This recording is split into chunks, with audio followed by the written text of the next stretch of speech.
Assalamualaikum warahmatullahi wabarakatuh. Kenalkan nama saya Hilmi Mubarok NIM 1966017 dari kelas Studi Quran dan Hadis C. Di sini saya akan mempresentasikan tentang materi yaitu kuantitas rawi antara hadis mutawatir dan hadis ahad. Baik, akan saya jelaskan pertama yaitu adalah hadis mutawatir. Pengertian dari hadis mutawatir itu sendiri adalah secara kebahasaan, lafaz mutawatir dapat berarti mutatabi, yaitu sesuatu yang datang berikut dengan kita atau yang beriringan antara satu dengan lainnya dengan tidak ada jaraknya. Sedangkan menurut istilah ulama hadis mutawatir berarti hadis yang diriwayatkan oleh banyak yang mustahil menurut adat bahwa mereka bersepakat untuk berbuat dusta. Syarat-syarat hadis mutawatir itu ada 4, yaitu diriwayatkan oleh sejumlah besar perawi, adanya keseimbangan antar perawi pada tabaqat lapisan pertama dengan tabaqat berikutnya, berdasarkan tanggapan pencaindra mustahil bersepakat bohong. Hukum dari hadis mutawatir itu adalah qati' al-wurud, yaitu pasti keberadaannya dan menghasilkan ilmu yang diharuri, pasti dihoruri. Oleh karena itu, adalah wajib bagi umat Islam untuk menerima dan mengamalkannya. Dan karenanya pula orang yang menolak hadis mutawatir dihukumkan kafir. Seluruh hadis mutawatir adalah makbul. Dan karena itu, pembahasan mengenai keadaan para perawinya tidak diperlukan lagi. Hadis mutawatir itu ada 3 ya, ada lafzi, ada ma'nawi, ada a'mali. Ya, ini untuk penjelasannya.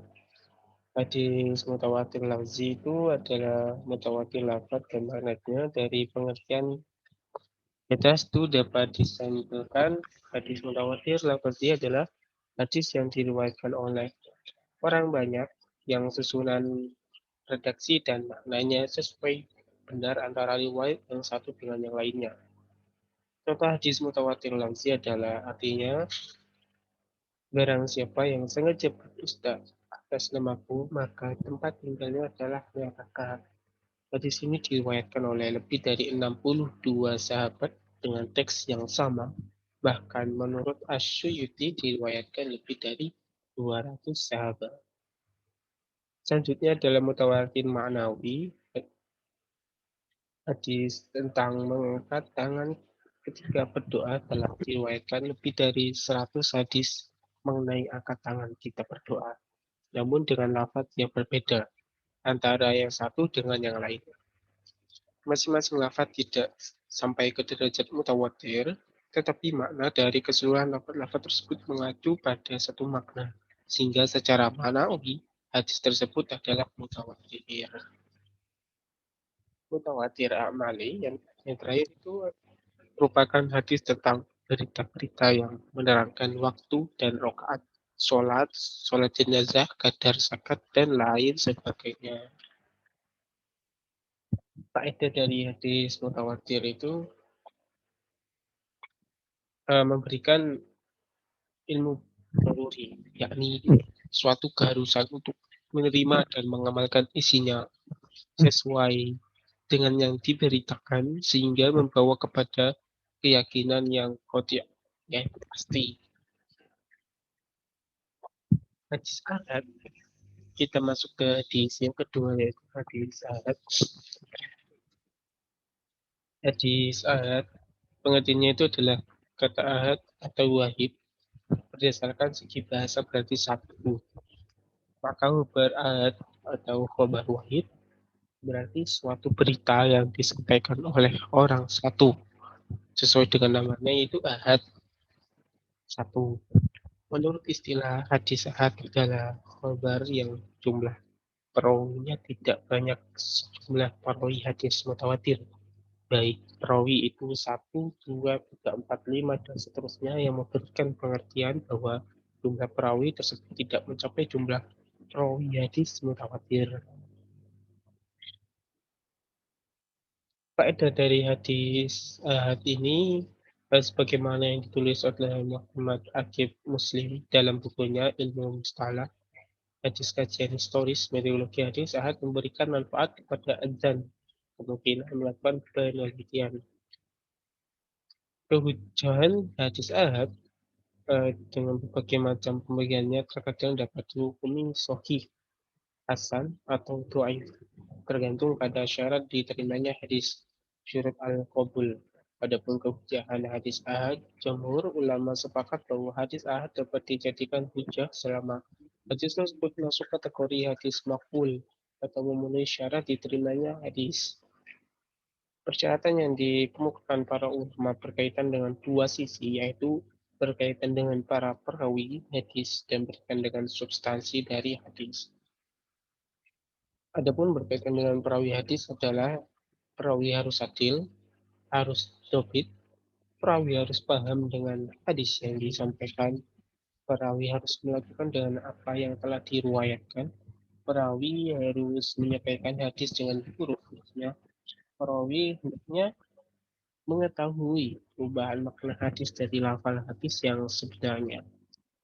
Persyaratan yang berkaitan dengan substansi hadis antara lain di sini akan saya sebutkan. Yang pertama itu adalah hendaknya sanad bersambung dari Rasulullah SAW, terhindar dari syuzus atau kejanggalan dan ianat atau cacat, hendaknya tidak bertentangan dengan sunnah al-masyhurah baik yang berupa kuliah maupun fi'liyah, hendaknya tidak bertentangan dengan perilaku sahabat dan tabi'in.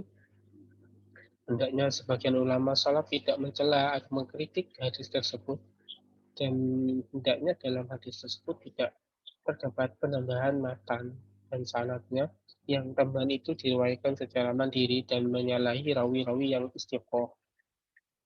Para ulama banyak memberikan bukti tentang kehujahan hadis sahad. Di antara dalil yang mereka gunakan adalah sejarah membuktikan bahwa Rasulullah SAW tatkala menyebarkan Islam pada para pemimpin negeri atau raja, beliau menunjuk atau mengutus satu atau dua orang sahabat. Bahkan beliau pernah mengutus 12 sahabat untuk gencar menemui 12 pemimpin. Tapi itu untuk diajak menganut Islam. Kasus ini membuktikan bahwa khotbah yang disampaikan atau dibawa oleh satu dua orang sahabat dapat dijadikan hujah. Hadis ahad itu ada dua bagiannya, itu hadis masyhur, hadis aziz, dan hadis gharib. Yang pertama hadis masyhur.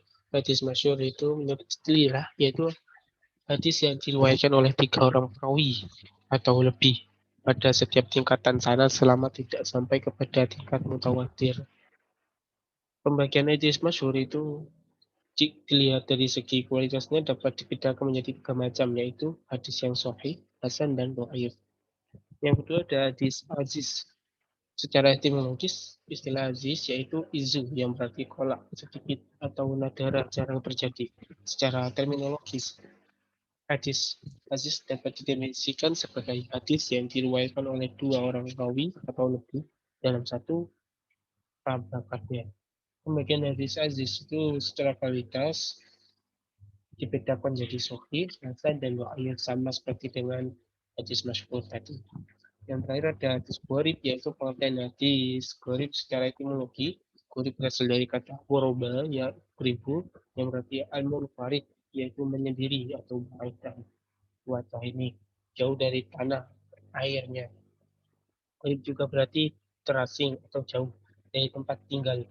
Sedangkan secara terminologis, hadis yang diriwayatkan oleh seorang perawi yang menyendiri dalam meriwayatkannya, baik yang menyendiri itu imamnya maupun selainnya. Uh, Itulah penjelasan dari saya mengenai hadis mutawatir dan ahad. Jika ada kurang dan salahnya, saya mohon maaf sebesar-besarnya. Kekurangan hanya milik saya pribadi dan kelebihan milik Allah SWT. Saya Fil Mubarak mengucapkan terima kasih. Wassalamualaikum warahmatullahi wabarakatuh.